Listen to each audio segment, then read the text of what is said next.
All right, guys, hot take. Star Citizen just hit 400 million backing funds. $400 million. That's a lot. It's a lot of money. Honestly, with the state of the game right now, I'm kind of surprised we haven't really gotten anywhere. And yes, I have a tendency of bashing the game a lot just because I don't like the development timeline and I don't like the company. But the game does have its redeemable factors. A lot of different bits where I enjoy a lot of the atmosphere, and it's a generally great simulator. However, the path that they're taking, as well as a lot of their direction, I'm not entirely fond of. Now, $400 million is a lot. Now, between 2016 and 2017, they spent about $193 million of their funding to create this game and to continue building onto this game. That was how much they had spent at that time. And we are reaching $400 million. And obviously, they haven't spent that all, but that's money that is going into their accounts that they're putting either away or towards development. And yeah, sure, they have a roadmap, right? They have a roadmap with everything listed on there, and it consistently changes, and a lot of people get annoyed from it, but they do at least have some sort of roadmap. But it's been about 10 years now. 10 years, and we have no clear defined outlet of where this game is going to be. I know a lot of people are saying Squadron 42 is maybe about 5 years away. That's going to be an entire 15 years for a not open world module of Star Citizen. It's not getting anywhere we want it to be. A lot of people want the open universe. They want to be able to fly their ships that they purchase. They want everything that they've been basically promised. And unfortunately, we're not really getting there. And we have no release in sight. And that's the sad part. I just kind of wanted to bring to light a few things, and everyone's going to complain about my little comparisons here because they're going to say Star Citizen is on its own level. Yes, Star Citizen is on its own level. It's a different type of game. It's a different everything. You can't really experience it in other games. Just for a quick factor here, Elite Dangerous, which is probably the closest you can compare to Star Citizen, had a budget of around 8 million, but much more now because they came out with the DLCs as well as everything else. And their development was about 7 years for the base module, and that game was good. It was a very good game. A lot of people saw it as a competitor to Star Citizen. It's just the only thing they didn't have was the interior of ships and a lot of other aspects that Star Citizen had. Now let's use another example, right? Let's use what was acclaimed as the largest development budget for any game at its time, and that includes marketing too, was Grand Theft Auto 5. $265 million. And it was in development for about 5 years or a little bit more. Let's give it a little bit more just to kind of amplify on that time. $265 million for both marketing and development. And they have come out with a fully fledged game, as well as a whole bunch of additions too. Their company is now working on pumping out new content. They're working on GTA Online constantly. And from what rumors I keep hearing around, there's maybe a new GTA coming up. Obviously, let's back away from the whole trilogy fiasco that just happened, so let's ignore that. But they only spent $265 million total on that. Plus more, obviously. Like I said, they came out with DLCs and a whole bunch of other stuff. Their development budget is continuing to increase over time. But Star Citizen has come out with $400 million in their pocket, and we really don't have much to show. We have new ships that are coming out that people are purchasing, obviously increasing to the budget. We have new mechanics like the healing mechanic that just came out.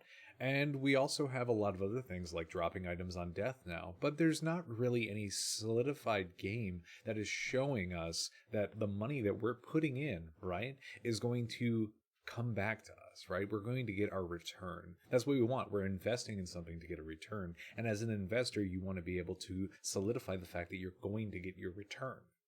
You need to make sure that you get your money's worth. It's the same thing I looked at Cyberpunk 2077, where I said, look, I've played this game for maybe about over 70, 80 hours. If I get 70 to 80 hours out of a game, I got my money's worth. And yeah, sure, I pre-ordered, I got the book, I got a whole bunch of other stuff. Let's just ignore the fact that I got a whole bunch of like solid, crap that was sent to me in the mail with like patches and stickers and stuff. Let's ignore that. I got my money's worth out of the game. Do I think it was a good game? Do I think it was worth all the money and marketing, everything they put in there? But at the end of the day, I got my money's worth. As far as Star Citizen goes, I feel like I don't get my money's worth. I'll hop into the game. Now I have risk of losing everything out of my inventory. There's still the same glitches. There's lack of any sort of quality of life updates. And frankly, I struggle with the game. Yeah, sure, I can make credits very easily trading. I know my trade routes. I know the resources I need to use. I can go hunt people down quite easily, and I'm pretty decent at ship combat.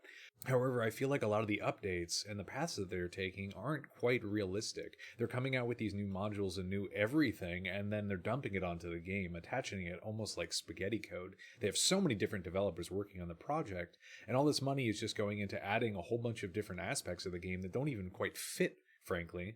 They glitch out. There's lots of bugs. I remember one of my favorite videos I made was a breakdancing bug. And then shortly after that, where they claim they fixed it, you die on stairwells. And that's just a common thing that happens in the game. A lot of people want this quality of life fixes, and I'm one who pushes for it. I'm not going to say the game is bad. The game isn't bad. It has a lot to back it up as one of the most immersive simulators that exist. I love it. My favorite thing, and I was telling one of my friends, is I experienced a Cutty Red, and I loved it. It was one of my favorite ships. The Cutlass Red is a medical ship that you can use with a single medical bed and a little bit of room to put stuff in. And it's a wonderful little ship. But one of my favorite things was listening to the beeping and groaning inside the ship was just absolutely marvelous for me. I was taken aback because it felt real. Same thing with getting into the chairs. Like, the animations for getting into the chairs are absolutely wonderful. I honestly am just floored because I feel like I'm sitting in my seat. I feel like I'm the pilot. You know, I feel like I'm actually part of my ship. But it stops there. Within this development window that we've had of maybe about 5 years that I've been playing, I haven't really experienced too much new. Obviously, there's big changes a lot of people can say if they've been playing since way pre-alpha. But I've experienced Horizon, I've experienced new ships, I've experienced the fix to buggies and ROCs, I've seen new ways of mining, but in all reality, I haven't really seen much added so that way I can dive back into the game and spend hours. I find myself logging in, spending maybe about 2 hours tops, and that's it. Either a bug stops me, or maybe I just kind of struggle getting to somewhere and it takes too much time. There isn't a lot of ease of access for me because I have limited time, and I'm not blaming the game on that. It's very immersive. The time you spend in Quantum, as well as the time you spend flying around, is something that you can enjoy, and I do enjoy myself. I love it. I love going through atmosphere. I love diving into atmosphere with no loading screens. It's great. It's great to actually drop down through an atmosphere and, not see everything just suddenly start to stutter and, you wait a moment while your computer tries to render everything and the server updates. No, it's just seamless right in. Yes, they're amazing developers. They're amazing artists, and everything that they've come out with is amazing. It's a beautiful art project. And I feel like that's it. The netcode's garbage. They're still stuttering ships. If you get into an FPS fight with someone, more than likely you're not going to be hitting their model, even though they're right in front of you, and then they're going to lag to the right a little bit and then shoot you. Your ships still randomly blow up. You can randomly die in the middle of your starport, and there's no reason for it. When they released healing, people could kill each other with medicine. That was funny, and there was no crime stat to it either. The trolleys that they came up with a while back that they were going to use for putting boxes and stuff on are the most glitchy, crappy items I've ever seen in my life, and I actually used them to try to kill people with. It was funny to me.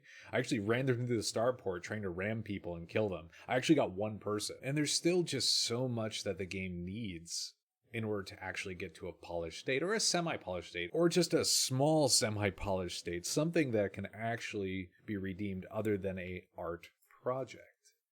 The game is an art project. That's what it is right now. It's beautiful. It's stunning. It sounds great. It's great to experience with friends too. If you all want to fly together and look out the windows, go land on a planet, run around in a starport, it's great. But it's not optimized, and development is basically working on pushing out ships and other updates that really aren't fixing a lot of the underlying issues. $400 million. And this is what we have. A broken game that looks like it just should be in a museum. It's pretty to look at. It's fun to experience with people. It's great to take some pictures. But at the end of the day, we're still struggling to get the things that we want. We took a long time to see healing come in. I was begging for it, and it's still somewhat of a broken mechanic. Anyways, guys, I'm Solar Polar Bear. If you have anything to say, leave them in the comments below. Remember to like, subscribe, share, and whatever other social media platform garbage that we use. And I'll see you guys next time. Stay frosty, brothers.